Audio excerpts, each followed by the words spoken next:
কোচ হিচাপে আছিল।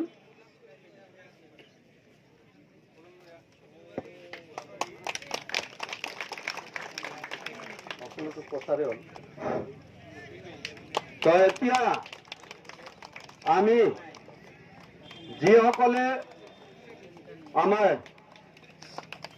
কনষ্টেবল তথা কামাণ্ডক তাত ট্ৰেইনিং হিচাপে লৈছিল তেওঁলোকে ইয়াত আহিছে আৰু বাকী তো আমি অতিকৈ সুখী যিহেতু তেওঁলোকে আজি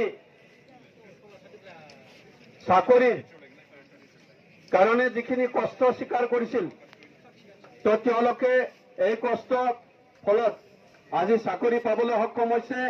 তো তেওঁলোকে অহাকালি জইন কৰিব চাকৰিত। তো আমি আকৌ এবাৰ জোৰদাৰ হাত চাপৰি দিবলৈ মই অনুৰোধ জনাইছো।